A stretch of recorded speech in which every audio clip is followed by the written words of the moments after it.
আমরা চলেছি মহাকালের উদ্দেশ্যে, জানি না কতদূর যেতে পারবো। তো হ্যালো সবাইকে, দেখে নাও আমাদের এখানকার জয়ন্তী পাহাড়। শিবরাত্রির দিন এখানে প্রচণ্ড পরিমাণে ভিড়, আমরা হেঁটে যাচ্ছি।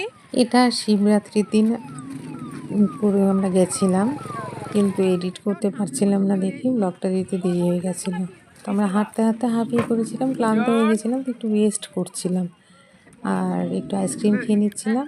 এই যে দাদা বৌদি, মানে আমার বন্ধু, আমি দাদা বৌদি বলে ডাকি, আর এই যে তোমাদের দাদা খেতে ব্যস্ত। তো যাই হোক, একটু রেস্ট করে তারপরে আবার আমরা রওনা দিয়ে দিলাম আমাদের গন্তব্যের উদ্দেশ্যে। দেখো এই যে কত মানুষ, এই যে প্রচুর মানুষ এখানে এসছে পুণ্যার্থী, তারা খালি পায়ে এসছে। আমি মানে দেখে স্টান্ড হয়ে গেলাম যে তারা খালি পায়ে এই পাথরের ওপর দিয়ে কীভাবে যাচ্ছে। দূর দূরান্ত থেকে মানুষ এসছে, কেউ 2 দিন ধরে থাকছে, কেউ 3 দিন ধরে থাকছে। মানে ব্যাপারটা একটা অসাধারণ, একটা মানে কি বলবো, একটা পুণ্য অর্জনের মতন একটা জায়গা আর সিচুয়েশন আর কি। তো দেখো সবাই যাচ্ছে, গাড়ি, প্রচুর মানুষ, প্রচুর ভিড়, আর তার সাথে সুন্দর ভিউ। এই ভিউগুলোর জন্যই এই জয়ন্তীটা আমার এত প্রিয়। আর এই যে রিভার বেডটা দেখতে পাচ্ছ, অন্য সময় তো এত ভিড় থাকে না। এখন এখানে শিবরাত্রির মেলার জন্য, ভান্ডারার জন্য, এই যে আমরা ভান্ডারাতে চলে এসেছি। তো আমি একটু খেয়ে নেব, কারণ আমি সকালে তেমন কিছু খেয়ে আসিনি। আমি নিয়ে নিলাম একটু ফ্রাইড রাইস আর তোমার ফুলকপি, খুবই টেস্টি ছিল। খাওয়া দাওয়া করে আবার আমরা রওনা দিয়ে দিলাম এবার মহাকালের উদ্দেশ্যে।